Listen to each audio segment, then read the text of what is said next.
Karie Dozer, Chuck Powell, live and local. Karie and Chuck starts now. News Talk 92.3 KTAR.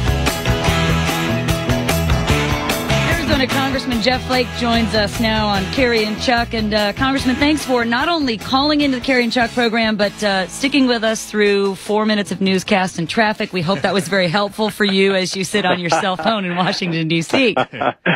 Hey, it's good to be caught up to date what's happening in the Valley. We're happy to help. It is tax day, Congressman. Have you filed? And if so, did you do so in person with an old stamp, or did you just run it down to the IRS yourself? No, I did it electronically. So it's painful however you do it. Really painful. Not just the amount you're giving over to government, but the process. Oh, yeah, I hate it. I'd rather go to the dentist. Yeah. Did you pay more than your secretary? Or is that prying too much? I don't have a secretary, so I can't tell. All right, well, I won't pry. That's the best answer I've heard yet. Congressman Jeff Flake, our guest here on Karie and Chuck. What do you think of this Buffett rule? I mean, what is your take on that? You're a Republican, and, I don't know how much money you have, but nevertheless, a lot of the wealthy kind of fiscally land on that Republican side. Where do you stand on this controversial Buffett rule? Well, put it this way, it would not apply to me. Yeah. far from it. But yeah. I think it's just a huge diversion here. As we're talking about, it would pay for government for about 11 hours or something like that. It's a diversion. There is a strong case to be made, and I would make that case for treating investment income different from ordinary income. And the Buffett rule kind of lumps them all together. And it works well in terms of class warfare to an extent, but I think people are kind of tired of that, and I think they recognize this is a gimmick. Well, and it is tax day, and it's an election year, which means the spotlight on taxes and what we pay is hotter and brighter than in most years. You guys have plans in the House to look at a bill tomorrow. What's in it? Well, as a Small Business Relief Act, it would cut some of the taxes paid by small businesses by about 20%. What a lot of people, it's easy to forget that, when the president says, let's just raise the top rate, that won't affect very many people. He neglects to mention that a lot of small businesses run their companies in a way, or are organized in a way that they pay their taxes through their individual income, and so it would really diminish the amount of by raising the top rate, it diminishes the amount of money that's available for investment and to grow your business, and so that's what the House wants to address. Congressman Jeff Flake, our guest here on Karie and Chuck, and so many things that are in the news right now. I wanted to quickly get to the issue of gas prices. Obviously, that is a concern for every citizens of Arizona, citizens across the country. Today, Barack Obama comes out on hard against oil speculation. Is this a problem that can be fixed? It seems like we have been dealing with this for a long period of time. It's not a quick fix. It's not an easy fix. But where would you start in trying to carve into this problem? Well, first, to recognize that you can't lay all the blame at the president's feet, and I know some of my Republican colleagues will do that. It's easy to do in an election year, just like the Democrats will do it whenever there are price spikes when a Republican is in charge. But having said that, for the long term, we've got to have an energy policy that recognizes we need more energy independence and that we need better access to our natural resources here. And let me just give you one example of where the president could change things for the better long term. And I'm not saying it would drop prices significantly or even marginally in the short term, but there are some 10 federal agencies that manage or have oversight over natural gas to actually access natural gas, particularly on federal lands. 10 agencies, and the president wants to actually add another to coordinate the activities of these 10 agencies.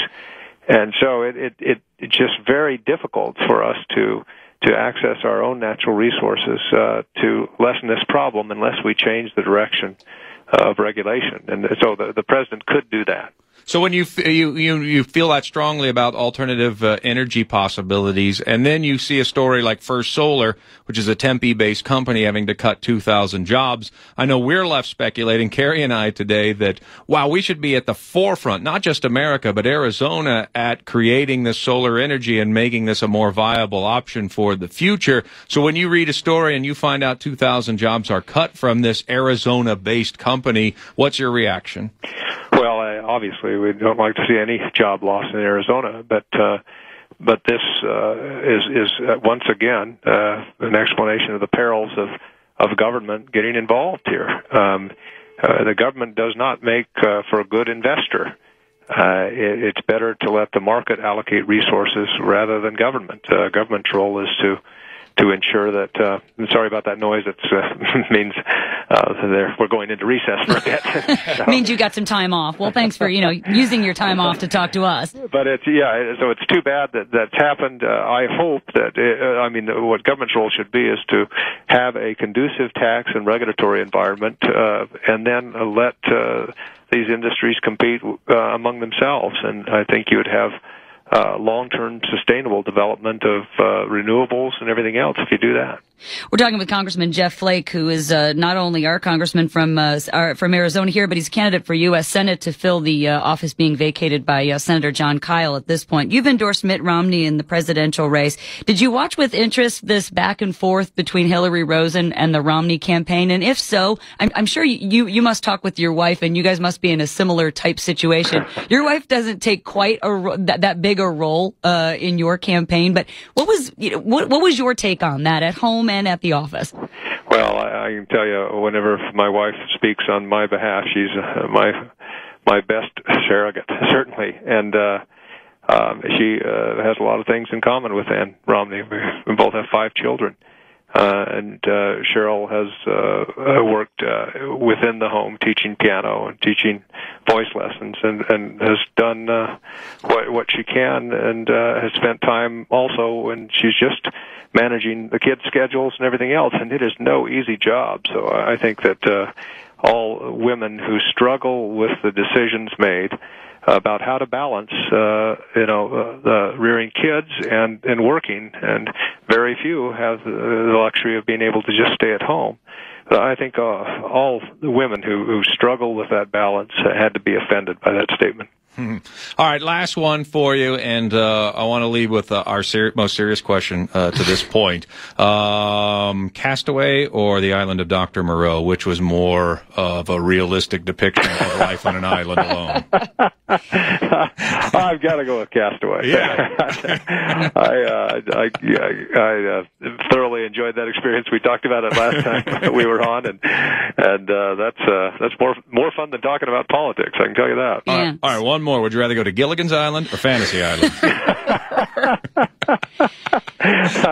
Whichever one I can spear fish and eat, I'm okay. I think Fantasy Island can make all your dreams come true. That's what Mr. Rourke always said. What a very rugged answer of you, Congressman.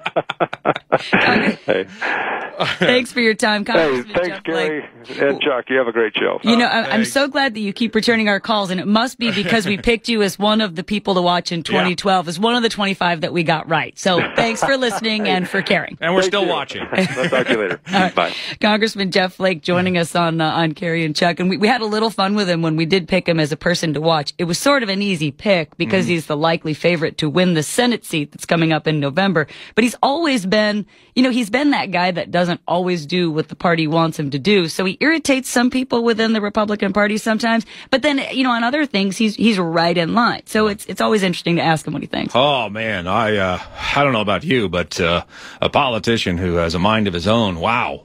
Funny, isn't it? Huh. Yeah. We relish those Wow. kinds here on Karie and Chuck.